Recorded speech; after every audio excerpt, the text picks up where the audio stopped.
போட்டு செயல்படுத்தப்படுகிற ஒரு திட்டமாக சூழலை உருவாக்குவதற்காக முடிவெடுப்பது என்று வரும்போது காட்சி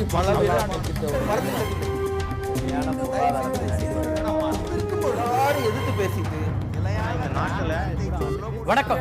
நேர்பட பேசு நிகழ்ச்சிக்கு வரவேற்கிறோம். அரசமைப்பு சட்ட சிற்பி என்று போற்றப்படுகின்ற அம்பேத்கரின் 125வது பிறந்த தின கொண்டாட்டங்களின் ஒரு பகுதியாக அரசமைப்பு சட்ட தினமாக இன்றைய தினம் கொண்டாடப்படுகிறது. நவம்பர் 26. இதை இன்றைக்கு குளிர்கால கூட்டத்தொடரும் நாடாளுமன்றத்தில் தொடங்கியிருக்கிறது. அந்த குளிர்கால கூட்டத்தொடர் என்பது அரசமைப்பு சட்டத்தினை பற்றிய விவாதமாக தொடங்கியிருக்கிறது. அந்த விவாதம் என்பது குளிர்கால கூட்டத்தொடரை மிக சூடான ஒரு விவாதமாகவும் மாற்றியிருக்கிறது. இந்த விவாதத்தின் போது பேசிய உள்துறை அமைச்சர் ராஜ்நாத் சிங், மதச்சார்பின்மை என்கிற ஒரு வார்த்தை தான் மிக அதிகமாக தவறாக பயன்படுத்தப்படுகின்ற வார்த்தையாக மாறி இருக்கிறது என்கிற ஒரு குற்றச்சாட்டை முன்வைத்திருக்கிறார். அதே போல அவரை தொடர்ந்து பேசிய காங்கிரஸ் கட்சியினுடைய தலைவர் சோனியா காந்தி, இங்கே அரசியலமைப்பு சட்டத்தின் மீது ஒரு பெரிய தாக்குதலே நடத்தப்படுகிறது என்கிற ஒரு கருத்தையும் முன்வைத்திருக்கிறார். இந்த இரண்டு பேருடைய கருத்துக்களும் எதிரெதிர் கருத்துக்களும் பெரிய விவாதத்தையும் உண்டாக்கி இருக்கிறது. இன்று நம்முடைய நேர்பட பேசு நிகழ்ச்சியிலும் அதுதான் விவாத பொருளாக மாறியிருக்கிறது. நம்முடைய இன்று இணைகிறார்கள், டெல்லி அரங்கத்திலிருந்து நம்மோடு இணைகிறார் மார்க்சிஸ்ட் கம்யூனிஸ்ட் கட்சியினுடைய எம்பி டி.கே. ரங்கராஜன். அதே போல அரங்கத்தில் நம்மோடு இணைகிறார்கள் மூத்த வழக்கறிஞர் K.M. விஜயன், விடுதலை சிறுத்தைகள் கட்சியின் மூத்த தலைவர்களில் ஒருவரும் எழுத்தாளருமான ரவிக்குமார், பாஜகவிலிருந்து திரு நரேந்திரன், காங்கிரசிலிருந்து மூத்த தலைவர்களில் ஒருவரான கோபண்ணா. வணக்கம் ரங்கராஜன். இன்றைய இந்த பாராளுமன்றத்தில் முக்கியமான ஒரு குற்றச்சாட்டை முன் வச்சிருக்கிறார் ராஜ்நாத் சிங். குறிப்பாக காங்கிரஸை பற்றி சொன்னாலும் கூட அந்த மதச்சார்பின்மை என்கிற ஒரு வார்த்தை பெரிய அளவிற்கு தவறாக பயன்படுத்தப்படுகிறது அப்படிங்கிற ஒரு குற்றச்சாட்டை முன் வச்சிருக்கிறாரு. இந்த மதச்சார்பின்மையை குறித்து தொடர்ந்து பேசக்கூடிய இடதுசாரிகளுடைய உங்களுடைய நிலை, இதுல உங்களுடைய பதில் என்ன இதற்கு? சென்ற ஆண்டு கோழிக்கோட்டில் நடந்த எங்கள் கட்சியினுடைய அகில இந்திய மாநாட்டில் இந்த ஆண்டு 125வது அம்பேத்கர் தினத்தை பாராளுமன்றம் கொண்டாடுகிற பொழுது 2 நாள் இந்த நாட்டில் இருக்கக்கூடிய தலித் மக்களுடைய பிரச்சனைகளை பற்றி பேசுவதும், இந்திய அரசியல் சட்டத்தை பாதுகாப்பது குறித்து பேசுவதும் பேச வேண்டும் என்ற தீர்மானத்தை நிறைவேற்றினோம்.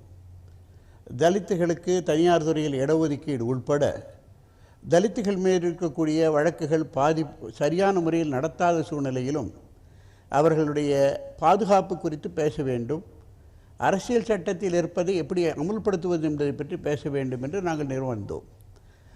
பாரதிய ஜனதா கட்சி இந்த 2 தேதிகளை குறிப்பிட்டு விவாதத்தை மக்களவையில் துவங்கியிருக்கிறது. மாநிலங்களவை நாளையும் திங்கட்கிழமையும் நடக்கும். இதில் வேடிக்கை என்னவென்று கேட்டால், பாரதிய ஜனதா கட்சியும் RSSகாரர்களும் சுதந்திர போராட்டத்தில் கலந்து கொள்ளாதவர்கள், இந்திய அரசியல் நிர்ணய சட்டத்தில் பங்கு பெறாதவர்கள். நீங்கள் பார்த்தீர்கள் என்று சொன்னால் 1949 ஜனவரி 26 இந்திய அரசியல் சட்டம் அறிவிக்கப்படவில்லை. அன்றிலிருந்து இந்தியா ஆக்டை மாற்றுவதற்காக ஒரு புதிய அரசியல் சட்டத்தை உருவாக்குவதற்கான பணி துவங்கிய நாள் அது. அரசியல் சட்டம் நிறைவேற்றப்பட்டது என்பது ஜனவரி 26, 1950 தான். 49 என்பது நிச்சயதார்த்தம், 50 ஜனவரி என்பதுதான் திருமணம். யாரும் நிச்சயதார்த்தத்தை கொண்டாடுவது கிடையாது, திருமண நாளைத்தான் கொண்டாடுவார்கள். ஆனால் இன்று அவர்கள் அதை செய்ததற்கான முக்கியமான காரணமே மக்களையும் இந்திய அரசியல் சட்டத்தையும் குழப்புவது மட்டுமல்ல, அம்பேத்கரையும் சேர்த்து சிறுமைப்படுத்துவது என்பதுதான் அவருடைய நோக்கமாக இன்று ராஜ்நாத் சிங்கினுடைய பேச்சு முழுதும் வந்தது. ஒரு விஷயத்தை நான் படித்து காட்ட வேண்டும் என்று சொன்னால், அரசியல் சட்டம் இல்ல, நான் போய் சொல்லிடுறேன். அரசியல் சட்டத்தினுடைய இறுதி நாள் என்று on 26th January 1950 India would be a democratic body. India will be a full freedom country in this day. இதான் அம்பேத்கர் என்று சொன்னது. 49 சொல்லல, 49 உருவாக்கப்படுது. ஆனால் இவர்கள் இந்த தினத்தை எப்படி இன்று ராஜ்நாத் சிங் துவக்கி வைக்கிறார் என்று கேட்டால், மதச்சார்பின்மை என்பதுதான் பிரச்சனை என்பது மட்டுமல்ல, இந்து மதம்தான் இந்த நாட்டினுடைய பிரதான மதம், மற்றதையெல்லாம் அதிலிருந்து வந்து ஆஃப் ஷூட் என்று சொல்கிறார். ஆஃப் ஷூட் அல்ல, புத்த மதமோ ஜைன மதமோ சமண மதமோ இந்த மதங்கள், சீக்கிய மதமோ, இந்த மதங்கள் அத்தனையும் இந்து மதத்தை எதிர்த்து வர்ணாசிர தர்மத்தை எதிர்த்து வெளியே போனவர்கள். இதிலிருந்து இந்திய மக்கள் என்கிற முறையில் இந்து மதத்தை ஏற்றுக்கொள்ளவில்லை. அம்பேத்கர் இந்து மதத்தை விட்டு வெளியே போய் புத்த மதத்தில் சேர்க்கிற பொழுது என்ன கூறுகிறார் என்று கேட்டால், இந்து மதம் இந்த நாட்டை ஆளுகிற வரை தலித்துகளுக்கு விடுதலையே கிடையாது, நான் இந்து மதத்தில் இருக்க மாட்டேன் என்று சொல்லித்தான் அவர் செல்கிறார்.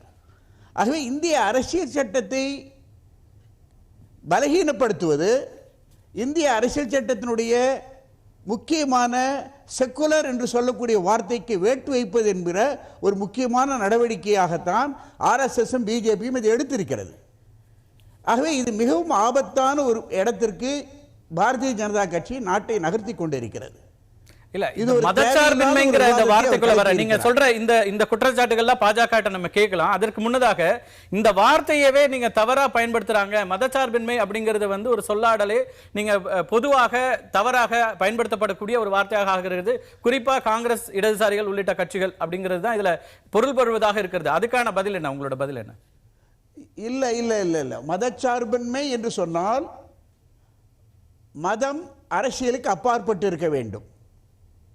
மதத்தில் அரசியலை கலக்கக்கூடாது. அந்த முறையில் தான் மதச்சார்பின்மை என்று பார்க்கப்பட வேண்டும்.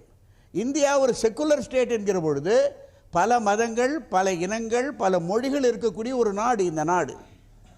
ஒரு மதம், ஒரு மொழி, ஒரு இனம் என்பதை இந்தியர்கள், இந்திய மக்கள் எப்பொழுதுமே ஏற்றுக்கொள்ள மாட்டார்கள். தமிழ்நாடு மட்டுமல்ல, எந்த மாநிலத்துக்காரரும் ஏற்றுக்கொள்ள மாட்டார்கள். அப்படி ஒரு நாடை அவர்கள் உருவாக்க வேண்டும் என்று நினைக்கிறார்கள். இந்தியா என்பது ஒரு நாடே அல்ல. முதலில் இந்தியா பல பல இனங்களை கொண்ட ஒரு நாடு, பல மொழிகளை கொண்ட ஒரு நாடு, பல மதங்களை கொண்ட ஒரு நாடு.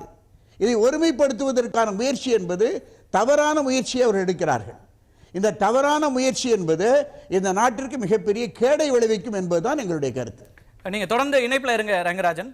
நரேந்திரன் நேரடியா குற்றச்சாட்டுல தான் வைக்கிறாரு. நீங்க வந்து அரசமைப்பு சட்டத்தை கொண்டாடுகிற விதமாக இன்றைய இந்த 2 நாட்களை அனுசரித்தாலும் கூட, இதுக்கான ஒரு விவாதத்தை தொடங்கி இருந்தாலும் இதுல சர்ச்சைகளை திட்டமிட்டு தொடங்குறீங்க அப்படிங்கிற ஒரு குற்றச்சாட்டை அவர் முன்வைக்கிறார். சர்ச்சைகளை தொடங்கியது நாங்களா காங்கிரஸா? சர்ச்சைகளை தொடங்கியது நாங்களா கம்யூனிஸ்ட் கட்சி? நீங்கள் கேட்டுக்கொண்டிருக்கிறீர்கள் அவர் என்னவெல்லாம் பேசினார் என்று. ஏதோ பாரதிய ஜனதா கட்சிக்கும் இந்த நாட்டில் சுதந்திர போராட்டத்துக்கும் சம்பந்தம் இல்லாத போல பேசிக் கொண்டிருக்கிறார். நான் ஒரு விஷயத்தை கேட்க, பாரதிய ஜனதா கட்சி தோன்றியது 1951 வருஷம் தான். அதுக்கு முன்னாடி பாரதிய ஜனதா கட்சி இந்த நாட்டில் கிடையவே கிடையாது. பாரதிய ஜனசங்கம் முன்னோடி, பிஜேபிக்கு 80 தான் பிஜேபி, அதுக்கு முன்னாடி. ஆனா ஒரு விஷயம், இன்றைக்கு காங்கிரஸ் கட்சி மிக திட்டமிட்ட ரீதியில் இன்றைக்கு காங்கிரஸ் கட்சியை சேர்ந்த கோபண்ணா அவர்கள் வந்திருக்கிறார், வழக்கறிஞர் விஜயன் வந்திருக்கிறார், டி.கே. ரங்கராஜனை பார்த்த ஒரே ஒரு கேள்வி நான் கேட்க ஆசைப்படுகிறேன். நீங்கள் அத்தனை பேரும் இந்தியர்கள் தானா? ஏனென்றால் மல்லிகார்ஜுன கார்கே அவர்கள் பாராளுமன்றத்துடைய காங்கிரஸ் கட்சியுடைய குழு தலைவர் இன்றைக்கு மிகப்பெரிய ஒரு பொய்யை சொல்லியிருக்கிறார். நாங்கள் மட்டும்தான் இந்த பூர்வ குடிகள், மற்றவர்கள் நீங்கள் எல்லாம் ஆரியன்கள். அது என்ன ஆரிய திராவிடவாதம்? கருணாநிதியிடம் கடன் வாங்கி கொண்டாரா என்று தெரியவில்லை. ஆனால் இந்த ஆரியன் என்ற வார்த்தையை மல்லிகார்ஜுன கார்கே எப்படி பயன்படுத்தின எங்களுக்கு தெரியவில்லை. அப்ப இங்க இருக்கின்ற ரவிக்குமார், நான், நரேந்திரன் உட்பட இன்றைக்கு கோபண்ணோட பதில் சொல்லியாக வேண்டும். அவர் ஆரியன். அப்பொழுது அவர் என்ன சொல்லுகிறார்? தாழ்த்தப்பட்ட மக்கள் மட்டும் இந்த நாட்டுடைய பூர்வ குடிமக்கள். அவர் சொல்லுகின்ற வார்த்தையை நான் சொல்லுகிறேன், நான் அந்த அர்த்தத்தில் சொல்ல வரவில்லை. அப்படி என்றால் நாங்களெல்லாம் யார்? நீங்கள் யார்? நான் யார்? இவர் யார்? ஆகவே இது ஒட்டுமொத்தமாக பாரதிய ஜனதா கட்சி இந்த புதிதாக ஆரியன் என்ற வார்த்தையை மல்லிகார்ஜுன சொன்னது மட்டுமல்ல, மிகவும் மோசம். இல்ல இல்ல, நிச்சயமா அந்த விவாதத்துக்கு போலாம். அதற்கு முன்னதாக நான் சொல்றேன் அதற்கு கோபண்ணா அவர்கள், அவர் ஆரியனா இல்லைன்னு கோபண்ணா தான் சொல்லணும். நான் சொல்றேங்க, இன்றைக்கு அவர் இருக்கிற காங்கிரஸ் கட்சி, அவர் இருக்கின்ற காங்கிரஸ் கட்சி துவக்கப்பட்டது ஒரு வெள்ளைக்காரனால். இன்றைக்கு அவர் இருக்கின்ற காங்கிரஸ் கட்சி தலைவர் ஒரு வெளிநாட்டுக்காரர். அவர் சொல்லுகிறார், எங்களை பார்த்து வெளிநாட்டுக்காரர் ராஜ்நாத் சிங் அவர்களை பார்த்து பாரதிய ஜனதா கட்சி இதுதான் சகிப்புத்தன்மையின்மை அப்படிங்கிறதுக்கான நீங்க உடனடியாக வெளிநாடு இந்த விஷயங்களை கொண்டு வந்திருக்கல. அவங்க இந்தியரா எவ்வளவு வருஷம் ஆச்சு? சகிப்புத்தன்மை பத்தி பாரதிய ஜனதா கட்சி யாரும் வகுப்பெடுக்க வேண்டிய கட்டாயம் இல்லை, எங்களுக்கு இருக்கின்றது. அவர்களுக்கு ரங்கராஜன் அவர்கள் இன்றைக்கு பேசுகின்ற பொழுது அம்பேத்கருடைய சட்டபூர்வமாக அதிகாரம் 2650 வந்து எல்லாருக்கும் தெரியும்.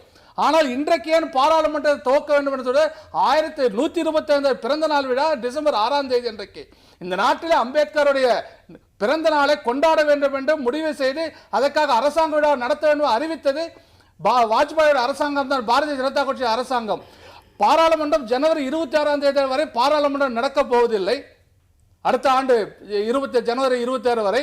ஆகவே ஆரம்பிக்கின்ற பொழுது அம்பேத்கருக்கு மரியாதை செய்கின்ற வரை புகழ்கின்ற வகையில் ஒரு பாராளுமன்ற துவக்கத்தில் இதை பற்றி பேசினா அப்படியான ஒரு நிகழ்ச்சியில பொறுத்துக் கொள்ள முடியும். சர்ச்சைகளாக உருவாக்குறது இப்ப நீங்க இது நாங்க ஒரு உருவாக்கல. டிஸ்கஷன் நாங்க தொடங்கியது ராஜ்நாத் சிங் தானே. நாங்கள் பெருமைப்படுத்தி பேசின மொழியை இன்றைக்கு பேச்சை தொடங்கும் போதே நீங்க வந்து அத ஒரு என்ன சொல்றீங்க, அம்பேத்கர் பல சோதனைகள் சந்தித்தாலும் இந்த நாட்டை விட்டு வெளியேறவில்லை, இப்படியான விஷயங்கள். ஏனென்றால் இன்றைக்கு இருக்கின்ற காரணிகள் அப்படி இருந்து கொண்டிருக்கின்றது.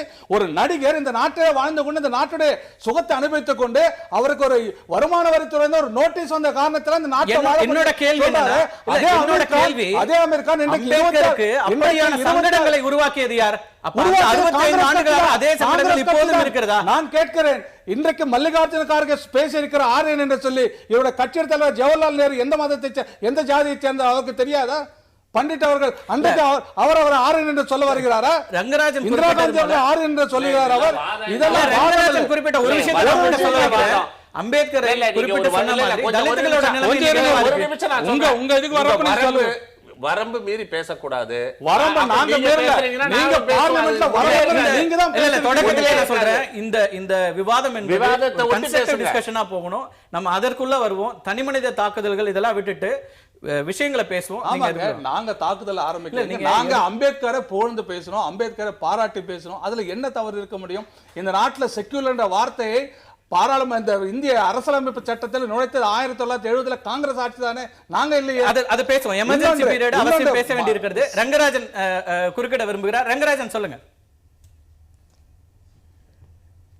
நரேந்திரனுக்கு இந்த கோபம் வந்தது மிகவும் நல்ல ஒரு கோபம். இது ஆர்எஸ்எஸ் இயக்கம் ஒன்றும் புது இயக்கம் அல்ல. ஆர்எஸ்எஸ் இயக்கம் இந்த நாட்டிலே வெள்ளையராட்சி இருக்க வேண்டும் என்று நினைத்த ஒரு இயக்கம். ஆர்எஸ்எஸ் என்றுமே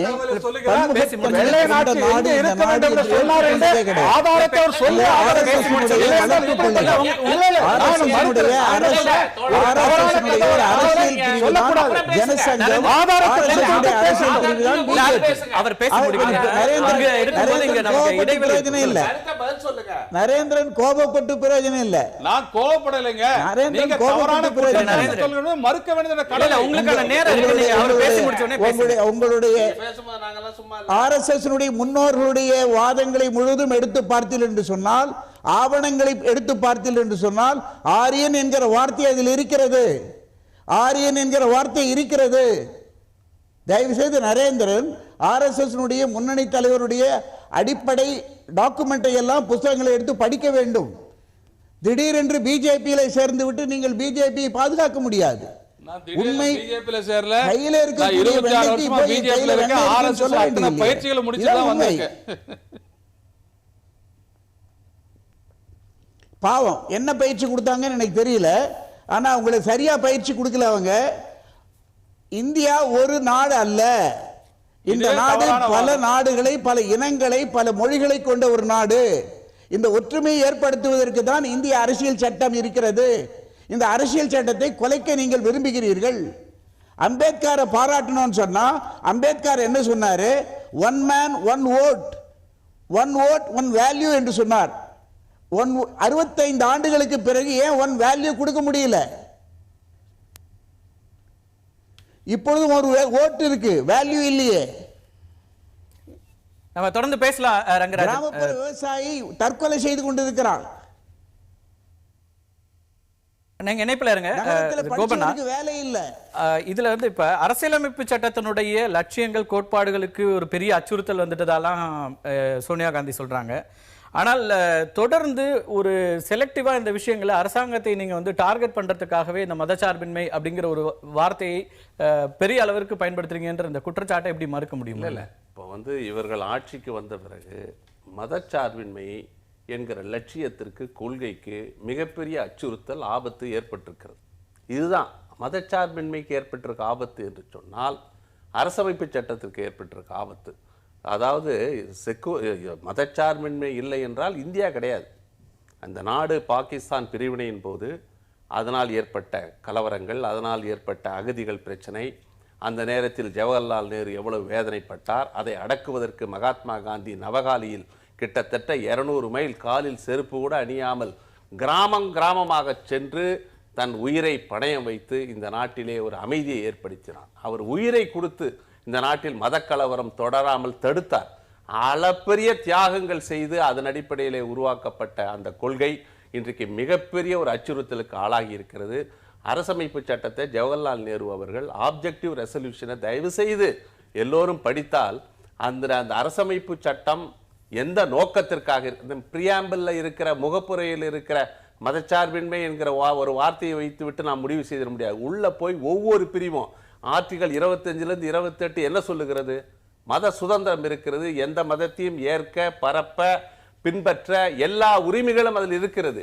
ஆக மத சுதந்திரம் என்பது ஒவ்வொரு அரசமைப்பு சட்ட உறுப்புகளிலும் இருக்கிறது.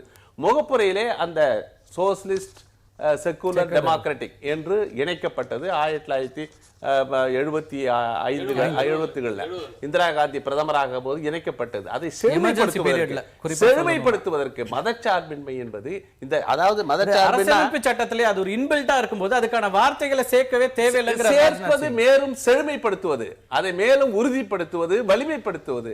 நான் கேட்கிறேன், மதச்சார்பின்மைன்னா இந்து மதத்திற்கு விரோதமான வார்த்தையா? எல்லா மதங்களையும் சமம் என்று சொல்லுவது இந்து மதத்திற்கு விரோதமானதா? அரசுக்கென்று ஒரு மதம் இல்லை, ஆனால் அரசு எந்த மதத்திற்கும் எதிரானதல்ல. இது என்ன இந்து மதத்திற்கு விரோதமானதா?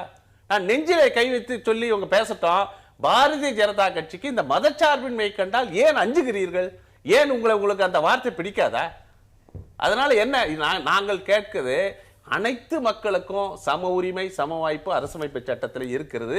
அதற்கு ஒரு ஆபத்து. இது கடந்த ஜனவரி 26ஆம் தேதி ஒரு விளம்பரம் வருகிறது. எவ்வளவு சிறுமை படைத்தவர்கள் என்று பாஜகவினர் ஏற்கனவே பழைய அதாவது இந்த திருத்தம் வருவதற்கு முன்பாக இருந்த அந்த முகப்புரையை எடுத்து போட்டு விளம்பரம் கொடுக்கிறார்கள். கேட்டால் ஃபவுண்டர்ஸ் ஆஃப் தி கான்ஸ்டிடியூஷனுக்கு ஒரு மரியாதை கொடுக்கிறார்களாம். என்ன மரியாதை கொடுக்குறீங்க? ஃபவுண்டர்ஸ் யாரு? டாக்டர் PR அம்பேத்கர் அவர்களை அரசமைப்பு சட்ட உறுப்பினராக காங்கிரஸ் கட்சி தேர்வு செய்ய அன்றைக்கு முடிவெடுத்தது. அதற்கு பிறகு டிராப்டிங் கமிட்டி சேர்மனாக 7 பேரை ஜவஹர்லால் நேரு எழுதி கொண்டு போய் காந்தியிடம் காட்டுகிறார். அம்பேத்கரை போட வேண்டும் என்று காந்தி சொல்லுகிறார். அதுக்கு பிறகு பாகிஸ்தான் பிரிவினைக்கு பிறகு அவர் இருந்த அந்த தொகுதி பிரிவினைக்கு பிறகு அந்த பக்கம் போன பிறகு மறுபடியும் மும்பையிலே அவர் நிற்க வைத்து மறுபடியும் கான்ஸ்டிடியூஷன் கொண்டு வந்து சட்ட அமைச்சராக்கி அம்பேத்கரை பெருமைப்படுத்தி அழகுபடுத்தியவர்கள் காங்கிரஸ் கட்சி இயக்கம். அதை மறுக்க முடியாது. சோனியா காந்தியோட பேச்சிலையும் சொல்றாங்க, அம்பேத்கரை நாங்கள் தான் அவர் வெளிநாட்டுல படிச்சு முடிச்சு வந்த பிறகு நாங்க தான் எங்கேஜ் பண்ணோம், நீங்க தான் ஆட்சியில இருந்தீங்க, நீங்க தான் பண்ண முடியும். அதாவது அந்த பெருமை எங்களுக்கு இருக்கிறது என்று சொல்லுவதில் என்ன குற்றம்? அதுக்குள்ள போலாம். அதுக்கு முன்னாடி அவர் சொன்ன இப்ப இந்த மல்லிகார்ஜுன கார்கேயுடைய இந்த குற்றச்சாட்டும் கூட இந்த இடத்துல அது தேவையா? அதை எப்படி நீங்க பாக்குறீங்க? ஆரிய திராவிடர் இந்த பிரிவினை அப்படிங்கிற விஷயத்துக்கு அவர் உங்கள்கிட்ட ஒரு கேள்வியை முன் வச்சிருந்தார். இல்ல ஆரியர்கள் எப்படி வந்தாங்க போனாங்க அதெல்லாம் பெரிய சர்ச்சைக்குரிய விஷயம். நான் இல்லைன்னு சொல்ல. அவரை ஏதோ ஒரு அடிப்படையில் அவருக்கு அந்த ஆதிக்க சக்திகள், அந்த ஆரியர்களுடைய ஆதிக்கத்தினால தலித் சமுதாயத்தினர் பட்ட துன்பங்கள் கொடுமைகள் எல்லாவற்றையும் சந்திச்சவர் வேதனைப்பட்டு சொல்லி இருக்கலாம். அதனால நீங்க ஆரியர்கள் எல்லாரும் திராவிடர்களா? அவர்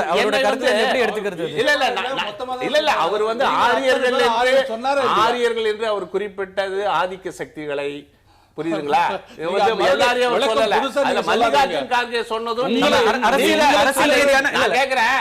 அம்பேத்கருக்கு இந்த கான்ஸ்டிடியூஷன் டே அதுல சொன்னதுலயே அது அரசமைப்பு சட்டம் ஏற்றுக்கொண்ட நாள் இந்த 26 நவம்பர் 26 ஜனவரி 26 என்பது ரிபப்ளிக் ஆகி அந்த அமலுக்கு வந்த நாள். இந்த இவர்களுக்கு அம்பேத்கருக்கு சொந்தம் கொண்டாடுவதற்கான முயற்சியிலே நீங்கள் ஈடுபடுகிறீர்களே, தலித் சமுதாயத்துக்கு ஏதாவது செய்யுங்க. தலித் சமுதாயத்தை நம்ம தொடர்ந்து பேசலாம். சர்ச்சையா? அம்பேத்கரை தவறாக அவரை பயன்படுத்துவதற்கு முயற்சிக்கிறார்கள். இல்ல அதுல என்ன அவங்களோட நோக்கம் என்ன நீங்க நினைக்கிறீங்க? அதுக்கு ஒரு நோக்கம் கற்பிக்கிறீங்களா? அப்போ அம்பேத்கரை எப்படி தவறா பயன்படுத்த நினைக்கிறாங்கன்னா, ஒரு சட்டம் அமைதி அவர் அரசியலமைப்பு சட்டத்தோட இயற்றிய ஒரு சிற்பி அப்படிங்கிற அடிப்படையில் அவருக்கான ஒரு கொண்டாட்டத்தை அல்லது அவரை கௌரவப்படுத்துறதை எப்படி நீங்க தவறா? ராஜ்நாத் சிங்கினுடைய முழு பேச்சையும் நீங்க கேளுங்க. ராஜ்நாத் சிங் என்ன சொல்றாரு? இந்து மதம் தவிர மற்ற மதங்கள் அதிலிருந்து ஆஃப் ஷூட்டுங்கிறாரு.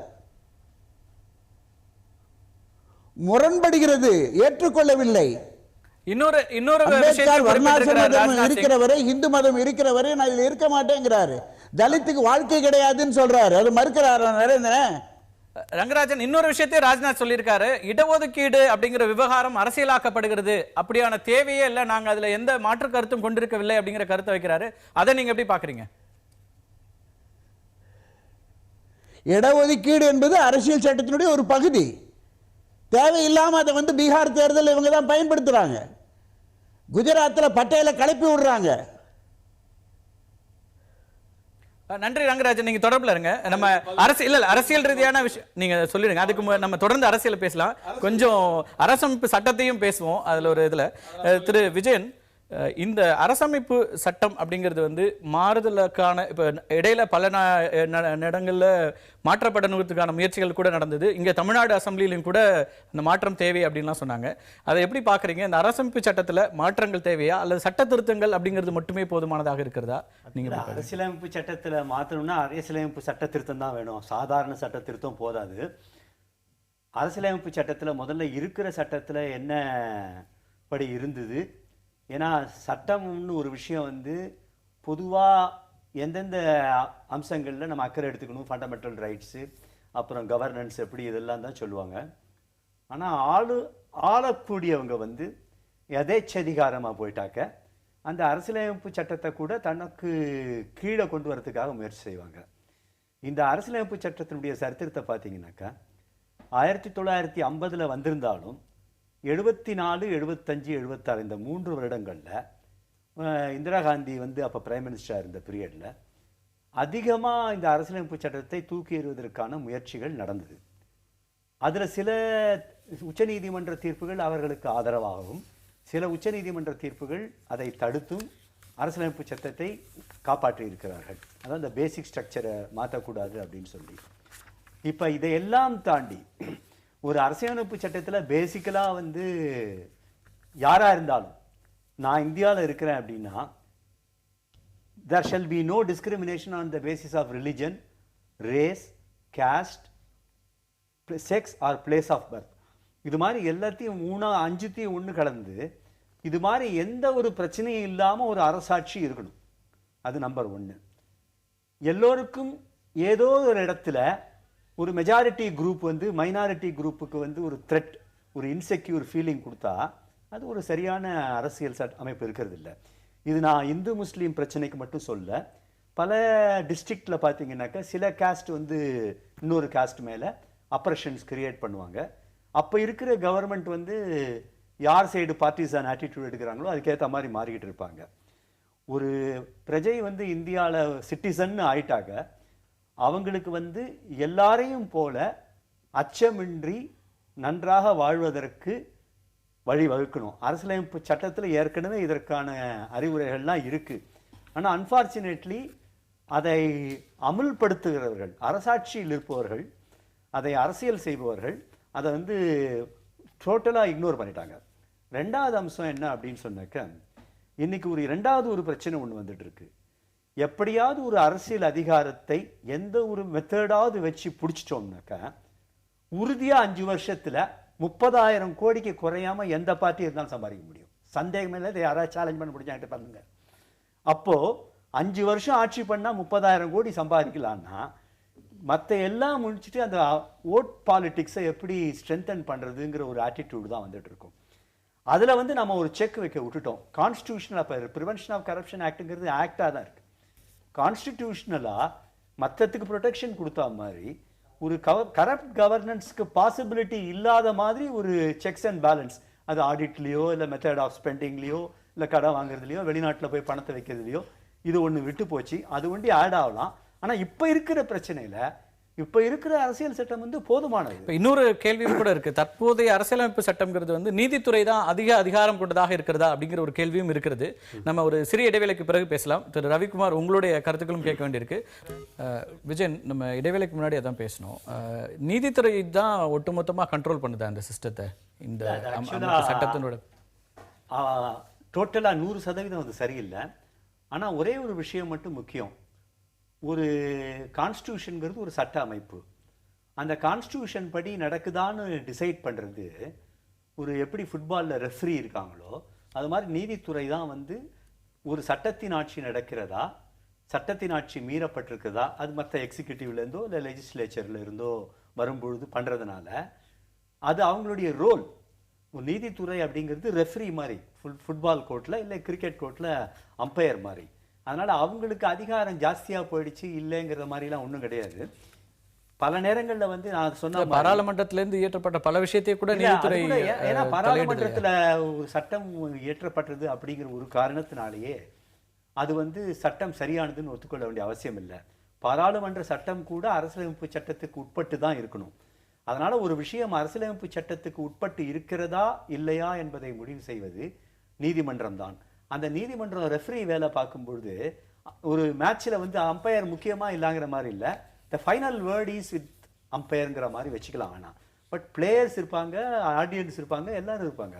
பட் இது நீதிமன்றத்தினுடைய ரோல். அது அவங்க வந்து ஒரு விஷயம் அது கான்ஸ்டியூஷன்ல சொன்னபடி ஒரு சட்டம் இயற்றப்பட்டதா, கான்ஸ்டியூஷன்ல சொன்னபடி ஒரு அரஸ்டோ இல்லை ஒரு அரசாங்கம் வந்து சரியா கவர்னன்ஸ் பண்றாங்களான்னு பார்த்துட்டு அதை முடிவு பண்றது விஷயம் அவங்க கையில கொடுத்துருக்கு. அது ஓட் பாலிடிக்ஸ் இல்லை, அது இட்ஸ் அம்பையர் பாலிடிக்ஸ். அதனால தப்பு இல்லை. திரு ரவிக்குமார், திடீர்னு பாஜக அம்பேத்கரை முன்னிறுத்துகிறது அப்படிங்கிற ஒரு பார்வையை வைக்கிறாங்க காங்கிரஸ் உள்ளிட்டவர்கள். நீங்க எப்படி பாக்குறீங்க?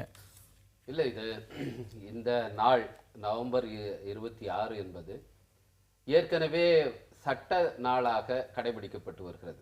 இன்னைக்கு அரசியலமைப்பு சட்ட நாளாக பெயர் மாற்றம் பண்ணியிருக்காங்களே ஒழிய இதுக்கு வந்து ஏற்கனவே இந்த நாள் வந்து கடைபிடிக்கப்படுகிறது. இந்த நாளில் உச்சநீதிமன்ற நீதிபதிகள் உரையாற்றுகிறார்கள். பல்வேறு பேர் கவுன்சிலில் பல கூட்டங்கள் நடப்பது வழக்கம்.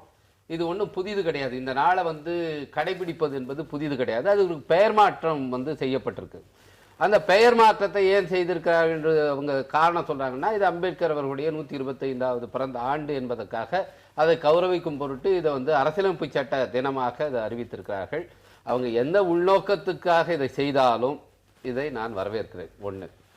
ஆனால் பாஜக மீது ஏன் இதுக்கான ஐயம் வருகிறது அப்படின்னு பார்க்கும்போது அதனுடைய பாஸ்ட் தான் நான் வந்து திரு டி கே ரங்கராஜன் அவர்கள் சொன்னது போல சுதந்திர போராட்ட காலத்தில் RSSக்கு அப்படி போக விரும்பலை. 1999 அப்பொழுது இருந்த பாஜக அரசு அன்றைக்கு பாஜகவுடைய தேசிய மாநாட்டில் என்ன ஒரு தீர்மானம் நிறைவேற்றப்பட்டா, அன்றைக்கு இருந்த உள்துறை அமைச்சர் திரு அத்வானி அவர்கள் தான் அந்த தீர்மானத்தை முன்மொழிந்தார். என்னன்னா, இந்தியாவில் வந்து ஒரு அதிபர் ஆட்சி முறையை கொண்டு வர வேண்டும் என்று ஒரு தீர்மானத்தை முன்மொழிந்தார்கள். அதை தொடர்ந்து அவர்கள் என்ன செய்தாருன்னா, ஓய்வு பெற்ற உச்சநீதிமன்ற நீதிபதி வெங்கடாச்சலையா அவர்கள் தலைமையில் ஒரு குழுவை அமைத்தார்கள். 10 உறுப்பினர்கள் அதுக்கு நியமிக்கப்பட்டார்கள். புதிதாக அரசியலமைப்பு சட்டத்தை திருத்தி எழுதுவதற்காக. அன்றைக்கு 24 கட்சிகள் கூட்டணி ஆட்சி. அவங்க யாரையுமே கலக்காம அவங்களே செஞ்சாங்க. அது திமுக எதிர்ப்பு தெரிவிச்சது தானே. எதிர்ப்புனா அது வந்து ஒரு பேரளவுக்கான எதிர்ப்பு தானே தவிர அவங்க ஒன்றும் பெரிய அளவில். காங்கிரஸ் கட்சி வந்து அது கடுமையாக எதிர்த்தது. அதுக்காக ஏப்ரல் 14 அம்பேத்கருடைய பிறந்த நாளை வந்து நாங்க வந்து அரசியலமைப்பு சட்ட பாதுகாப்பு தினமாக அறிவிக்கிறோம்னு சொல்லலாம் சொன்னாங்க. குடியரசுத் தலைவர் எல்லாரை விட குடியரசுத் தலைவர் KR நாராயணன் அவர்களுடைய பேச்சு, அவருடைய வெளிப்படையான எதிர்ப்பு தான் அன்னைக்கு அவங்களை தடுத்து நிறுத்தினது. ஸோ இந்த மாதிரி இந்த நாட்டுடைய அமைப்பையே பாராளுமன்ற அமைப்பு முறையே மாற்றி அதிபராட்சி முறையை கொண்டு வர வேண்டும் என்று சொன்னவர்கள் இந்த அரசியலமைப்பு சட்டத்தையே மாற்றி புதிதாக அரசியலமைப்பு சட்டத்தை எழுத வேண்டும் என்பதற்காக கமிட்டி அமைத்து அவங்களுடைய பரிந்துரைகள் எல்லாம் பெற்றவர்கள் இன்னைக்கு திடீர்னு அரசியலமைப்பு சட்ட தினம் என்று சொல்லி அம்பேத்கரை நாங்கள் பாராட்டுகிறோம் என்று சொல்லி வரும்போது தான் இந்த பிரச்சனை வருது. இன்னைக்கு புதிய பிரதமர் இருக்கிறார், திரு நரேந்திர மோடி அவர்கள் பிரதமராக வந்திருக்கார். அவர் வந்து ராஜ்நாத் சிங்கே சொல்றாரு, அம்பேத்கருடைய சித்தாந்தங்கள் அரசியலமைப்பு சட்டங்களால் ஈர்க்கப்பட்டவர் நரேந்திர மோடி அப்படின்றாரு. இருக்கலாம். ஏன்னா வந்து நரேந்திர மோடி அவர்கள் அம்பேத்கருடைய பிறந்த நாள் அன்னைக்கு ஒன்று சொன்னார். வந்து அவர் அம்பேத்கர் அவர்கள் உயிரோடு இருந்த வரைக்கும் சமூக தீண்டாமைக்கு ஆட்படுத்தப்பட்டார், அதற்கு பின்னாலே வந்து அரசியல் தீண்டாமைக்கு ஆட்படுத்தப்பட்டார் என்று அவர் காங்கிரஸை குறை சொல்வதற்காக சொன்னாலும் கூட ஒரு உண்மையை அன்றைக்கு வந்து வெளிப்படையாக சொன்னார். ஒரு பொலிட்டிக்கல் அன்டச்சபிலிட்டி என்கிற ஒரு பதத்தை பயன்படுத்தினார் திரு நரேந்திர மோடி அவர்கள். இந்த பொலிட்டிக்கல் அன்டச்சபிலிட்டியை யாரெல்லாம் கடைபிடிக்கிறாங்களோ எல்லாருக்குமே அது பொருந்தும். அது காங்கிரஸ். இன்னொரு பக்கம் காங்கிரஸ் கட்சி சொல்லுது அம்பேத்கரை நாங்க தான் இந்த சட்டம் இயற்றத்துக்கு கொண்டு வந்தோம் அப்படிங்கிற ஒரு கிரெடிட் எடுக்கிறதுக்கான ஒரு அது அன்னைக்கு காங்கிரஸ் தான் இருந்தது, காங்கிரஸ் தான் கொண்டு வந்தது. ஆனா அவர் அவ்வளவு எளிதாக வந்துவிடவில்லை. அவரு கொடுத்த ப்ரொபோசல்லாம் வேற. காங்கிரஸ் அவங்க உரிமை கொண்டாடுவதில் வந்து ஒன்றும் வியப்பு கிடையாது. அவங்க உரிமை கொண்டாடட்டும். ஆனால் திரு விஜயன் அவர்கள் சொன்னது போல இன்னைக்கு காங்கிரஸ் கட்சிக்கு வந்து எப்படி இந்த அரசியலமைப்பு சட்டத்துக்கு உரிமை கொண்டாடுவதற்கு எந்த அளவுக்கு பாத்தியதை இருக்கிறதோ அதே போல இந்த அரசியலமைப்பு சட்டத்தை வந்து கடுமையான நெருக்கடியை கொண்டு வந்து அதை மூச்சு திணற வைத்ததும் காங்கிரஸ் கட்சி தான். திருமதி இந்திரா காந்தி அம்மையார் அவர்கள் பிரதமராக இருந்தபோது தான் இந்த அவசர நிலை காலம் பிறப்பிக்கப்பட்டு இந்த அவசர அரசமைப்பு சட்டமே வந்து இன்னைக்கு பெரிய கேள்விக்கு நெருக்கடிக்கு உள்ளாக்கப்பட்டது. எனவே இரண்டுக்கும் அதுக்கு வந்து பொறுப்பு இருக்குது காங்கிரஸுக்கு. ஆனால் இன்றைக்கு நாம் செய்ய வேண்டியது, நான் என்ன சொல்ல வரேன்னா, இதுக்கு வந்து பாஜகவுக்கு உள்நோக்கம் இருக்கு, பாஜக உள்நோக்கம் இருக்கு அப்படின்னு சொல்லிட்டு போறதுல வந்து ஒன்றும் இது இல்லை. இது வந்து ஒரு வெறும் அரசியலாக மாறி போயிடும். இன்னைக்கு திருமதி சோனியா காந்தி அவர்கள் பேசியது கூட வெறும் அரசியல் பேச்சாக இருக்கிறது. இன்னைக்கு நான் என்ன வேண்டியது, இன்னைக்கு அரசியலமைப்பு சட்டத்தை பாதுகாப்பதற்கு நாம் எல்லாம் என்ன செய்ய வேண்டும்? ஏன் இது வந்து ஒரு அரசாங்கத்துடைய பொறுப்பு மட்டுமல்ல, இன்னைக்கு அரசாங்கத்துக்கு வர தகுதியாக அல்லது போட்டி போடுகிற விரும்புகிற ஒவ்வொரு அரசியல் கட்சிக்கும் இந்த பொறுப்பு இருக்கிறது. இந்த அரசியல் கட்சிகள் இன்றைக்கு இருக்கிற அரசியல் கட்சிகள் ஏன் இதை வந்து இந்த அரசமைப்பு சட்டத்தை பற்றிய ஒரு விவாதத்தை இன்னைக்கு நடத்தல? இன்னைக்கு பாராளுமன்றத்திலையும் மாநிலங்களவையில் மட்டும் நடத்தினா போதாது, ஒவ்வொரு அரசியல் கட்சியும் இதை பத்தி பேசியாகணும். ஏன்னா இந்த அரசியலமைப்பு சட்டத்தை பற்றி ஒவ்வொரு கட்சியுமே வந்து தங்களுடைய கேடர்ஸுக்கு அல்லது மக்கள் பிரதிநிதிகளுக்கு பயிற்றுவிக்க வேண்டிய தேவை இருக்கு. எத்தனை பேருக்கு அரசியலமைப்பு சட்டத்தினுடைய அடிப்படைகள் தெரியும்? இன்னைக்கு அடிப்படையை டேம்பர் பண்ணக்கூடாதுன்னு சொல்றோம், இது எல்லாமே வரும் வெற்று வார்த்தைகளா போயிட்டு இருக்கு. அடிப்படைனா என்ன, அதை ஏன் டேம்பர் பண்ணக்கூடாதுன்னு சொல்றாங்க? இது மாதிரியான பிரச்சனைகளை இன்னைக்கு இருக்கிற எம்பிகளுக்கு அரசமைப்பு சட்டம் தாக்குதலுக்குள்ளான ஒரு நிலையில இருக்குன்னு சோனியா சொல்றது அந்த துணியில தான் நீங்க நிச்சயமாக இன்னைக்கு தாக்குதலுக்கு உள்ளாகி இருக்கிறது என்று சொல்வதில் வந்து எந்த கருத்து வேறுபாடும் இருக்க முடியாது. ஏன்னா இன்னைக்கு இந்தியா சுதந்திரம் அடைந்து இத்தனை ஆண்டுகளுக்கு பிறகு இவ்வளவு பெரிய எதிர்ப்பு. நீங்க பாத்தீங்கன்னா இந்த சாதாரணமா வந்து ஒரு இதை சொல்லுவாங்க, ஒரு நாட்டில் வந்து பூகம்பம் வர்றதுக்கு முன்னால அங்க இருக்கிற பறவைகளுக்கு சின்ன விலங்குகளுக்கு தான் தெரியும். அது மாதிரி ஒரு நாட்டில் இருக்கிற மிகப்பெரிய மோசமான ஒரு நிலையே சூழலை முதல்ல உய்த்துணர்ந்து அதை வந்து வெளிப்படுத்துகிறவர்களாக கலைஞர்களும் எழுத்தாளர்களும் இருக்காங்க. இன்னைக்கு என்ன பண்றாங்க எழுத்தாளர்கள் கலைஞர்கள்லாம்? விருதுகளை திருப்பி கொடுத்து தங்களுடைய எதிர்ப்பை தெரிவிக்கிறார். அந்த அளவுக்கு இன்னைக்கு ஒரு சூழல் வந்து ஒரு நெருக்கடியான ஒரு மூச்சு திணறுகிற ஒரு சூழல் உருவாகி இருக்கிறது என்பது ஒரு வெளிப்படையான விஷயம். அங்க மட்டுமல்ல, இதுக்கு மத்திய அரசு மட்டுமல்ல, ஏன் இங்க கூட வந்து என்ன நடந்துட்டு இருக்கு? இன்னைக்கு ஒரு வார இதழ் வந்து எவ்வளவு பெரிய நெருக்கடிக்கு ஆளாகி கொண்டிருக்கிறது. எனவே ஆட்சியாளர்கள் இந்த அரசியலமைப்பு சட்டத்தின் பெயரால் ஆட்சி நடத்த வருகிறவர்கள், அது மத்தியில் இருந்தாலும் சரி மாநிலத்தில் இருந்தாலும் சரி, மக்களுக்கு அந்த அரசியலமைப்பு சட்டம் வழங்கி இருக்கிற, அது உறுதியளித்திருக்கிற, அது பாதுகாக்கிற உரிமைகளை பறிப்பதிலே முனைப்பாக இருக்கிறார்கள். அரசியலமைப்பு சட்டத்தை காப்பாற்றுவதில் அவர்களுக்கு அக்கறை இல்லை. எனவே ஒவ்வொரு அரசியல் கட்சியுமே இந்த தருணத்தை பயன்படுத்திக் கொண்டு இது தொடர்பான விவாதத்தை முன்னெடுக்க முன்வர வேண்டும். சும்மா பாராளுமன்றத்தில் பேசிட்டு ஆளுங்கட்சியை குறை சொல்லிட்டு வந்துட்டா மட்டும் இவங்கெல்லாம் அரசியலமைப்பு சட்டத்தை எல்லாருமே ரொம்ப மரியாதை உள்ளவர்கள் என்றோ அதெல்லாம் பாதுகாவலர்கள் என்றோ யாரும் நம்பிவிட போவதில்லை. ஏன்னா ஒவ்வொருத்தவங்களுக்கும், ஏன் ஒவ்வொரு அரசியல் கட்சிக்கும் அதனுடைய கான்ஸ்டிடியூஷன் என்ன, ஒவ்வொரு அரசியல் கட்சிக்கும் எந்த அளவுக்கு ஜனநாயகத்தை தன்னுடைய கட்சியை வந்து பின்பற்றுகிறார்கள் என்கிற கேள்வியும் கூட இந்த தருணத்தில் கேட்க வேண்டிய ஒரு கேள்வி.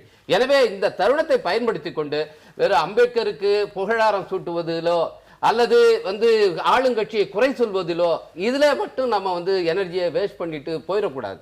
அம்பேத்கர் அவர்களுக்கு இவங்கெல்லாம் புகழாரம் சூட்டலனாலும் அவருடைய புகழை யாரும் மறைத்து விட முடியாது. இன்னைக்கு இந்தியாவில் சாதாரண ஏழை எளிய மக்கள் அவன் 5 ரூபா 10 ரூபா போட்டு அவன் சிலை எடுக்கிறான். இன்னைக்கு இந்தியாவில் மிக அதிகமான சிலைகள் யாருக்கு நிறுவப்பட்டிருக்குன்னா அம்பேத்கருக்கு. அரசாங்கம் நிறுவல, அரசாங்கம் காந்தியடிகளுக்கு நிறுவி இருக்கு, நேருக்கு நிறுவி இருக்கு, அம்பேத்கருக்கு அவ்வளவு சிலைகளை அரசாங்கம் நிறுவவில்லை, மக்களாக நிறுவி இருக்கிறார்கள். இது உலகத்தில் எந்த நாட்டிலையுமே கிடையாது, எந்த ஒரு தலைவருக்கும் ஏற்பட்டது கிடையாது. எனவே அவருடைய புகழை யாரும் வந்து களங்கப்படுத்தி விட முடியாது. இவர்கள் சொல்வதால் அவருக்கு தனியாக ஒரு புகழும் வந்துவிட போவதில்லை. ஆனால் என்ன செய்ய வேண்டும் என்றால் இந்த தருணத்தை பயன்படுத்திக் கொண்டு உண்மையிலேயே அரசியலமைப்பு சட்டத்தை பற்றி இவர்கள் அறிந்து கொள்வதற்கு, இவர்கள் அதை பற்றி அவர்களுக்கு அந்த அந்த அரசியலமைப்பு சட்டத்தின் மீதான நம்பிக்கை வளர்த்துக் கொள்வதற்கு இதை பயன்படுத்திக் கொள்ள வேண்டும். அதுதான் நான் வந்து வலியுறுத்த விரும்புகிறேன். நன்றி. திரு ரங்கராஜன், இந்தியாவில் 72 பிரிவு முஸ்லிம்கள் வாழ்கிறார்கள், அதே போல யூதர்கள் போன்ற சமூகத்தினரும் வேற இடங்கள்ல வாழ முடியாதவர்களும் இந்தியாவில் வந்து அமைதியா வாழ முடியுது அப்படிங்கிற ஒரு கருத்தையும் ராஜ்நாத் சிங் இன்னைக்கு தன்னுடைய உரையில சொல்லியிருக்காரு. இதை நீங்க எப்படி பாக்குறீங்க? இங்க எந்த விதமான பிரச்சனை இல்லாம எல்லாருமே அமைதியாக வாழக்கூடிய ஒரு சூழல் தான் நிலவுகிறது. இதை வந்து எதிர்க்கட்சிகள் தான் இது ஒரு பதட்டத்தை உருவாக்குறாங்க. இந்த வார்த்தையை பயன்படுத்தி, மதச்சார்பின்மை அப்படிங்கிற ஒரு வார்த்தையை பயன்படுத்தி பதட்டத்தை உருவாக்குற சூழலை எதிர்க்கட்சிகள் உருவாக்குது அப்படிங்கிற கருத்தை நீங்க எப்படி பாக்குறீங்க? கிட்டத்தட்ட ரவிக்குமார் உங்களுக்கு பல விஷயங்களில் பதில் சொல்லிட்டாரு. நான் என்ன சாப்பிடணும் என்பதை இன்றைக்கி அரசாங்கம் ஆளுகிற கட்சி முடிவு பண்ணுது. அரசாங்கம் என்னுடைய சாப்பாடு என்னன்னு முடிவு பண்ண முடியாது. எனக்கு எதில் புரதப்பொருள் இருக்குதோ அந்த புரதப்பொருளை நான் சாப்பிடுவேன். எனக்கு மாட்டு இறைச்சியில் புரதப்பொருள் இருக்குது, என்னால் பருப்பு வாங்க முடியலன்னா நான் சாப்பிட்ற உரிமை எனக்கு உண்டு. நான் என்ன எழுத வேண்டும் என்பது நான் எழுதுவதற்கான உரிமை எனக்கு உண்டு. அரசியல் சட்டம் வழங்கி இருக்கக்கூடிய உரிமை, எழுதுவதற்கான உரிமை, கூட்டம் போடுவதற்கான உரிமை, பேசுவதற்கான உரிமை இருக்கிறது. அந்த உரிமை ஒன்றொன்றாக பறிக்கப்படுகிறது. விஜயன் பேசுகிற போது சொன்னார் எமர்ஜென்சியை பற்றி. இப்போ தவணை முறையில் எமர்ஜென்சி வருகிறது. ஜிஎஸ்டி ஆக்ட் அரசாங்கம் சொல்கிற மாதிரி நிறைவேற்றப்படும் என்று சொன்னால் மாநிலங்களுடைய மிகப்பெரிய அதிகாரத்திற்குள் அது தலையிடுகிறது. அதில் மீண்டும் நீங்கள் அம்பேத்கரை பார்த்தீங்கன்னா யூனிட்டரி ஸ்டேட் இல்லைங்கிறார் அவருடைய டிஸ்கஷனில். ஆக இவருடைய ஒவ்வொரு நடவடிக்கையும் பார்த்தால் தவணை முறையில் இவர்கள் ஒவ்வொன்றாக செய்து கொண்டிருக்கிறார்கள். தோற்றத்தில் இன்னைக்கு இப்போ ஒரு பகுதி ஜனங்க யூதர்களோ அல்லது முஸ்லீம்களோ ஒரு பகுதி நிம்மதியாக இருக்காங்கிறத அவங்க உதாரணத்துக்கு காட்டுறாங்க.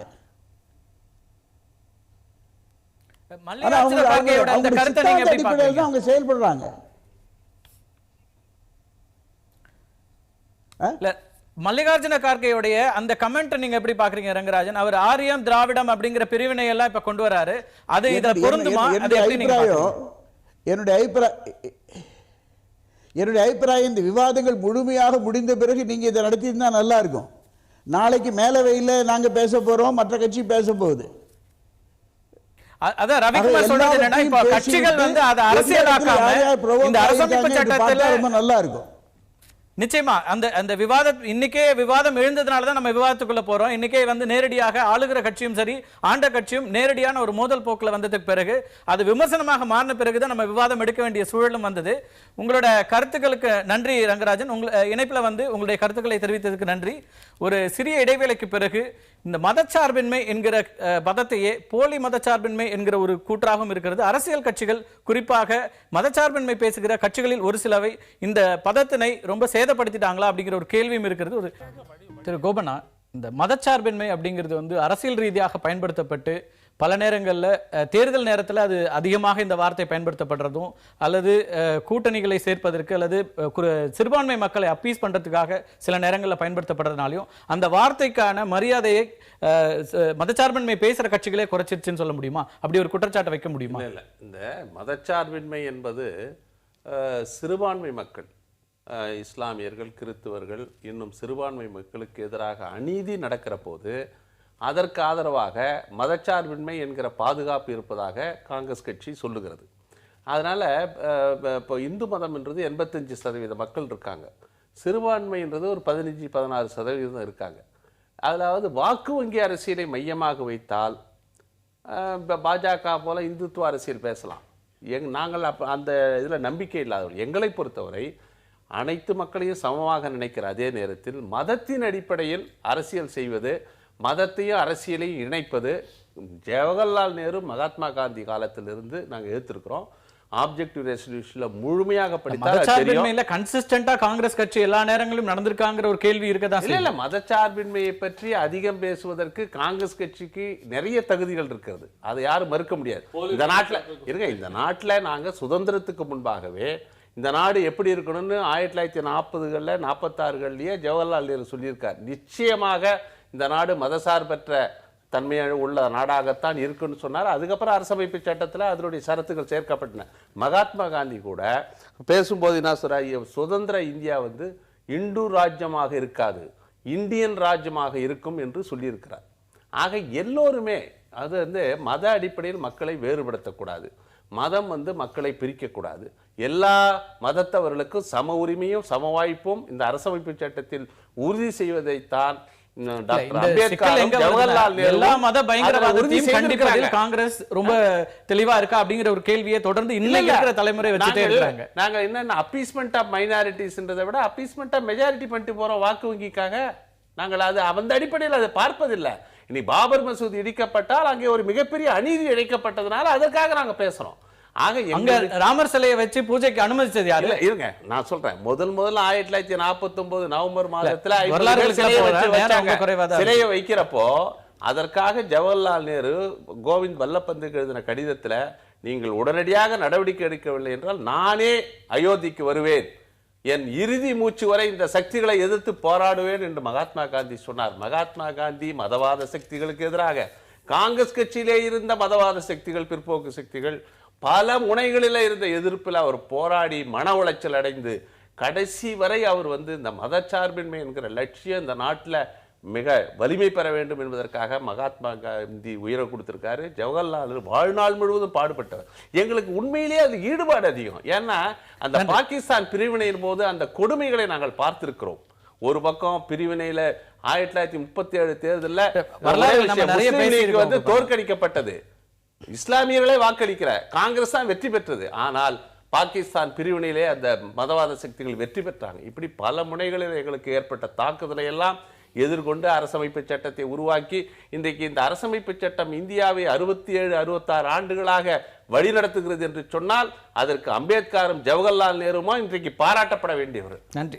திரு நரேந்திரன், ராமர் பத்தி பேசி வந்ததுனால அது பத்தின குறிப்பு ராஜ்நாத் சிங்கோட பேச்சில் இருந்துச்சு.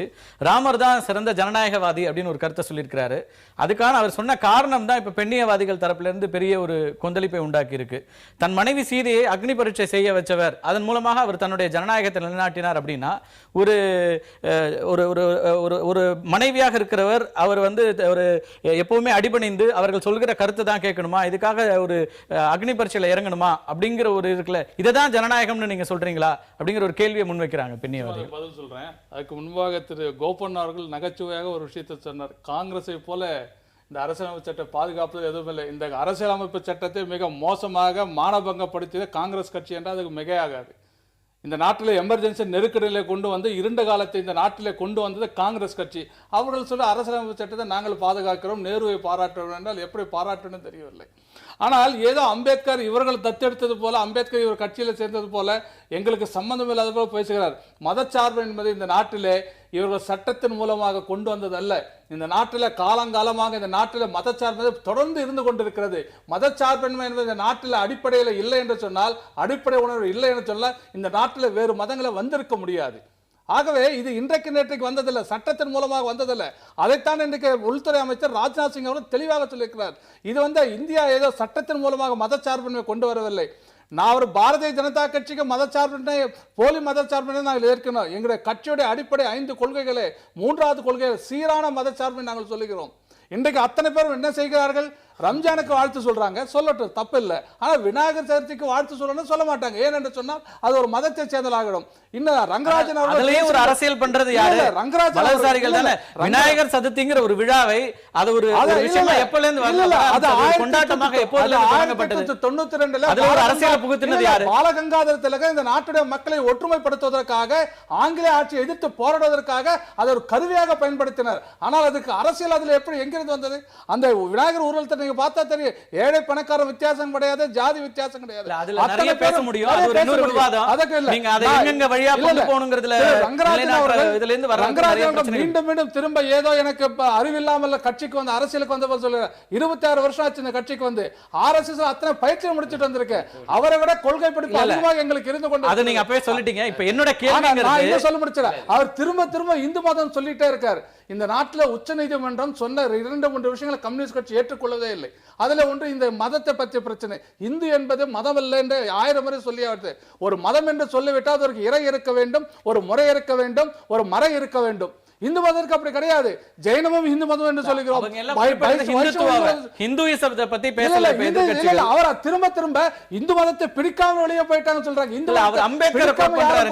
அம்பேத்கர் சொன்னது மீண்டும் திரும்ப இந்து மதத்துல இருக்கிறவங்க தாழ்த்தப்பட்டவர்களும் சேர்ந்து ஒரு தேசமாக இருக்க முடியாதுங்கிறது அம்பேத்கர் சொன்னாரு. நீங்க இப்ப அம்பேத்கர் ஒரு ஹீரோவா நினைச்சீங்க, அம்பேத்கரை முன்னிறுத்துறீங்கன்னா அவர் சொன்ன விஷயங்களை ஏற்க வேண்டி இருக்குது இல்லையா? இன்னைக்கு வரைக்கும் இருக்குது. இது பல்வேறு நாடுகள் இணைந்தது முன்னாடி இப்ப கூட வழக்கறிஞர் சொன்ன அதுவும் தவறு. ஒரு காலத்துல காசிக்கு செல்ல வேண்டும் என்று கன்னியாகுமரிக்கு நினைத்து பெண்ணடிமைத்தனம் அப்படிங்கறது யாரும் வர காஷ்மீர்ல இருக்கு பெண்ணடிமைத்தனம் அப்படிங்கறது எது அதுக்கு நான் வர. ஆகவே இந்த நாட்டில் மத சகிப்புத்தன்மை பாரதிய ஜனதா யாருக்கு அதிகமாக இல்லை. இந்த நாட்டில் அவர் சொல்லுகின்ற காங்கிரஸ் ஆண்ட காலத்திலே தான் மிகப்பெரிய மத கலவரங்கள் இந்த நாட்டில் சகிப்பின்மை குறித்த பிரச்சனையை இன்னைக்கு எழுப்புறதுல எழுத்தாளர்களும் கலைஞர்களும் இந்த 18 மாதங்களே ஏன் இவ்வளவு அதிகமா வருகிறதுல இருந்து நான் கேட்கிறேன். காங்கிரஸ் ஆண்ட காலத்தில் இந்த நாட்டில் படுகொலைகள் நடக்கவில்லையா, மத கொலைகள் நடக்கவில்லையா? இதே 26/11/2008 நடந்த அந்த துப்பாக்கி சூடு பம்பாயில நடந்தது நம்ம யாரும் மறந்திருக்க முடியாது. அன்றைக்கெல்லாம் ஏன் அவார்டு திருப்பி கொடுக்கல இவங்க? காரணம் அன்றைக்கு ஆண்டு கொடுத்த காங்கிரஸ் கட்சி. அவார்டு வாங்குற பேக்ரவுண்ட்ல நீங்க பாத்தீங்கன்னா அத்தனை பேர் கம்யூனிஸ்ட் ஓரியன்டட் தான். அவருக்கு பதில் சொல்லிடுறேன் நான். நீங்கள் கேட்டது ராமர் ஆண்டது இன்னைக்கு பெண்ணியவாதிகள் வந்து விட்டாருன்னு அவர் சொன்ன விஷயம். சீதை கூட அக்னி பரீட்சை செய்தார் என்று நீங்க சொல்லியிருக்கு. அது சொன்ன வார்த்தை ராமாயணத்தில் இருக்கின்றது. ராமர் எந்த காந்தியவர்கள் ஏற்றுக்கொள்ள அவர் கூட ராமராஜ்யம் வர வேண்டும் என்று தான் இந்த நாட்டில் சொல்லி இருக்கின்றார். அவர் சொன்னது அர்த்தம் பெண்ணினத்தை அவமானப்படுத்துவதாக இல்லை.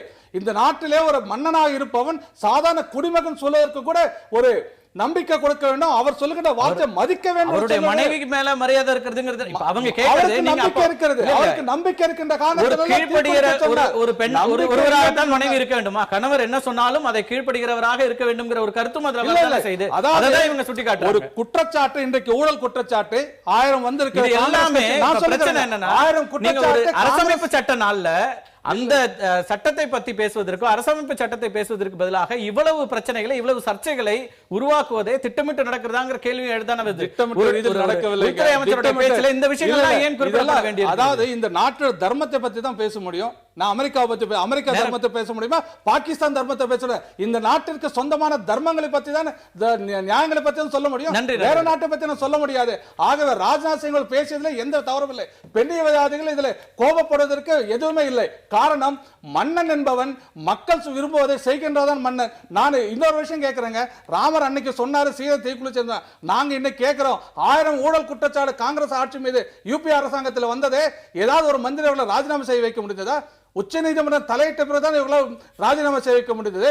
ஆகவே அது தனி விவாதம். அதுல நிறைய விவாதிக்க இருக்கிறது. உங்க கருத்துக்கள் நன்றி ரவிக்குமார். இந்த விவாதத்தை உள்துறை அமைச்சர் துவக்கி வச்சு பேசினது விடவும் சட்ட அமைச்சர் இதை பத்தி விரிவா பேசியிருந்தாருன்னா அவர் வேற ஆங்கிள் இருந்து பேசியிருப்பாரு. ஏன்னா சட்ட அமைச்சருக்கு நிச்சயமா அரசியலமைப்பு சட்டத்தை உள்துறை அமைச்சரை விட அதிகமா தெரிஞ்சிருக்கும்.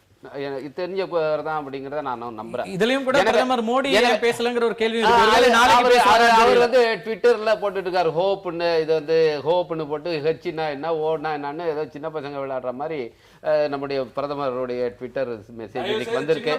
அது மாதிரி இல்ல அந்த மாதிரி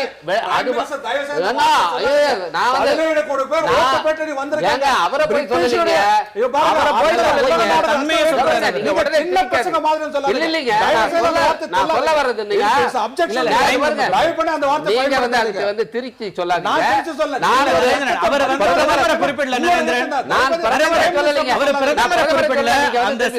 பிரதமர் மீது உங்களை போலவே என்னுடைய ஏன்னா அவர் இந்த நாட்டுடைய பிரதமர். உங்களுடைய கட்சிக்காரங்கிற உங்களுக்கு அபிமானம் இருக்கலாம். ஆனா நாட்டுடைய பிரதமர் என்கிறதுல நாங்கள் உங்களை போல விட உங்களை விட அதிகமாக மதிக்கிறோம்.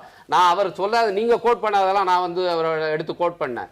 எனவே நான் சொல்லுகிறேன் இன்னைக்கு பிரதமர் அவர்கள் இதை பற்றி விரிவாக பேசியிருந்தா இன்னும் சிறப்பாக பேசியிருப்பார் நான் நினைக்கிறேன். ஏன்னா அவர் நல்ல பேச்சாற்றல் உள்ளவர். ஆனால் இன்னைக்கு அதை நடத்தாதனால உள்துறை அமைச்சர் பேசுறதுனால இது மாதிரியான குழப்பங்கள் வந்திருக்குன்னு நான் நினைக்கிறேன். அடுத்து அதை விட நான் சொல்ல விரும்ப வர்றது என்னன்னா அம்பேத்கர் அவர்கள் அரசியலமைப்பு சட்ட அவைகளில் வந்து அப்புறம் அதனுடைய தலைவராக இருந்து அந்த டிராஃப்டிங் கமிட்டியில் இருந்து அதை பிரசன்ட் பண்ணும் போது இதெல்லாம் பேசுறதை பற்றி தான் நாம் இன்னைக்கு பேசிக்கொண்டிருக்கிறோம். ஆனால் அரசியலமைப்பு சட்ட அவை உருவாக்கப்படுவதற்கு முன்னால அரசியலமைப்பு சட்டம் எப்படி இருக்கணும்னு சொல்லி எல்லார்ட்டையும் கருத்து கேட்குறாங்க. அப்போ அவர் ஒரு விஷயத்தை முன்வைக்கிறார். அவர் ஒரு ப்ரப்போசல் கொடுக்கிறார். அந்த ப்ரப்போசல் என்னன்னா மிக முக்கியமாக இந்தியாவில் இருக்கிற மெஜாரிட்டி மைனாரிட்டி என்பது இங்கே இருக்கிற பெரும்பான்மை என்ன சிறுபான்மை என்ன இது மத அடிப்படையிலான இல்லை. அவர் வார்த்தை பயன்படுத்துகிறார். கம்யூனல் மெஜாரிட்டி என்கிற ஒரு வார்த்தையை பயன்படுத்துகிறார். திரு விஜயன் அவர்கள் நல்லாவே சொன்னார். மெஜாரிட்டிங்கிறத ஒரு இந்தியா முழுக்க பார்த்தா மதங்கிறது மட்டும் ஒரு டிஸ்ட்ரிக்ட்ல பார்த்தீங்கன்னா எனவே அங்க இந்த மெஜாரிட்டி ஏன்னா மேலை நாடுகள்ல இந்த பாராளுமன்ற ஆட்சி முறையில மெஜாரிட்டி கிட்ட அதிகாரம் அப்படிங்கிறது தான் பாராளுமன்ற ஆட்சி முறை. அப்படியான அதிகாரத்தை நம்ம அப்படியே பொருத்தி பார்த்தோம்னா இந்தியாவில் இங்க இருக்கிற மத பெரும்பான்மைக்கு சாதி பெரும்பான்மையோட கையில அதிகாரம் போயிடும். அது சிறுபான்மையினரை மத சிறுபான்மையினர் சாதி சிறுபான்மையினருக்கு ஒடுக்குதலா போயிடும். எனவே மத பெரும்பான்மையும் சாதி பெரும்பான்மையும் கட்டுக்குள் வைக்க வேண்டும். அதற்கான வழிமுறைகள் கண்டறியப்பட வேண்டும் என்கிற ஒரு ப்ரொபோசல் வைக்கிறார். ஆனா அது பின்னால் அந்த டிபேட்டுக்குள்ளார வரல. அவரை இதுக்குள்ளார சில சேஃப்கார்ட்ஸ் தான் பண்ண முடிஞ்சிருக்கு. ஏன்னா இன்னைக்கு அவர் எது நடக்கும் என்று அச்சப்பட்டாரோ அது இன்னைக்கு நடந்து கொண்டிருக்கிறது. பெரும்பான்மை ஆட்சி என்பது ஒரு மெஜாரிட்டி கவர்மெண்ட் என்பது ஒரு பெரும்பான்மை ஆட்சியாக மாறுகிற ஒரு ஆபத்து வருகிறது. எனவே இந்த அரசியலமைப்பு சட்ட தினத்தில் மிக முக்கியமாக அம்பேத்கர் அவர்கள் சுட்டிக்காட்டிய அந்த எச்சரிக்கையை நாம் கவனத்தில் எடுத்துக்கொண்டு அதை எப்படி கட்டுப்படுத்துவது சிறுபான்மையினரை வெறும் மத சிறுபான்மையினர் மட்டுமல்ல அது மற்ற மொழி சிறுபான்மையினர், இன சிறுபான்மையினர், சாதி இவர்களே பாதுகாப்பை எப்படி உறுதிப்படுத்துவது என்பதை பார்க்க வேண்டும். திரு விஜயன், உங்களோட இறுதி கருத்துக்களாக இந்த அரசமைப்பு சட்டத்தை பாதுகாப்பதற்கான விஷயங்கள் என்னெல்லாம் கவனம் செலுத்த வேண்டியிருக்கு? இல்ல, அரசியலமைப்பு சட்டம் பாதுகாக்கணும்னா முதல்ல அடிப்படை விஷயம் ஒண்ணே ஒண்ணு, எந்த மதம், எந்த ஜாதி அல்லது எந்த இனம் அல்லது எந்த ரீஜன் பிராந்தியத்தில் இருந்தாலும் அவர்கள் எல்லோரும் அச்சமின்றி வாழ்வதற்கான ஒரு உத்தரவாதம் அரசியல் பண்பாகவும், அப்படி பண்பாக இல்லாத போது அரசியலமைப்பு சட்டம் அதை வலியுறுத்தும் விதமாகவும் நீதிமன்றம் மூலமோ வேறு எந்த முறை மூலமோ ஆக வேண்டும். அது நம்பர் 1. ரெண்டாவது என்ன அப்படின்னாக்க, இன்றைக்கு ஒரு அதிகாரம் ஜாஸ்தியாக போயிடுச்சுனாக்க அவங்க என்ன ட்ரை பண்ணுறாங்க, அதை நசுக்கி அந்த யாராவது ஒரு குரூப்பை நசுக்கி அவங்கள பிரச்சனை பண்ணணும்னு பார்க்குறாங்க. அதெல்லாம் நல்ல ஒரு போக்கே இல்லை. இந்த பிரச்சனைக்கு முன்னாடி நான் ஒன்று சொல்கிறேன், இலங்கையிலும் இது மாதிரி பிரித்த பொழுது இலங்கையை பிரிக்கலாமா, பாகிஸ்தான் இந்தியா மாதிரி தமிழ் இலங்கை கொடுக்கலாமான்னு செல்வநாயகத்தை கேட்குறாங்க. இல்லை, நாங்கள் ஒரே இலங்கையாக இருக்கிறோன்னு சொன்னார். ஆனால் இலங்கையில் பின்னாடி வந்த பொழுது இந்த மாதிரி பேரிட்டி, ஒரு ஓட் ஆஸ்பெக்ட்லேயோ இல்லை மெஜாரிட்டியினுடைய ஒரு பவர்ஃபுல் மெஜாரிட்டி ஒரு எத்னிக் மைனாரிட்டியை அவங்க தேசத்தை விட்டே ஓடுற மாதிரி ஒரு அரசியல் நிலைமை கடைசிக்கு வந்துருச்சு. அதை மாதிரி இந்தியாவும் ஆயிடக்கூடாது வேற ஒரு சிறுபான்மையருக்கு அப்படிங்கிறது தான் என்னுடைய உண்மையான தாக்கம். அது இருந்துச்சுனாலே மீதியெல்லாம் தன்னால் சரியாயிருக்கும். எக்கனாமிக்ஸு அதெல்லாம் தனி விஷயம், அதுக்கு இதுக்கு சம்பந்தம் இல்லை. சிறுபான்மையர்கள் அது யாரா இருந்தாலும் ஒட்டுமொத்த மக்கள் இந்தியாவை விட்டு ஓடி போயிடலாமா அப்படின்ற நினைக்கிற மாதிரி வேற வழி இல்லையே, தினைக்கு செத்து பழைக்கிற மாதிரி இருந்தா அது ஒரு நல்ல அரசியலமைப்பு சட்டமே இல்லை. நன்றி. உங்களுடைய அனைவரின் கருத்துக்கும் நன்றி. அம்பேத்கருடைய நினைவிடங்களை அமைக்கிறோம் என்பது ஒரு பக்கம் பாராட்டக்கூடியதாக, வரவேற்கக்கூடியதாக இருந்தாலும் அவர் உருவாக்கிய அரசமைப்பு சட்டத்தை பாதுகாப்பதில் அரசுகள் தொடர்ந்து கவனம் செலுத்த வேண்டும் என்பதே அனைவரின் விருப்பமாகவும் இருக்கிறது. உங்களின் அனைவரின் கருத்துக்கும் வருகைக்கும் நன்றி. மீண்டும் ஒரு நிகழ்ச்சியில் சந்திக்கலாம். நன்றி, வணக்கம்.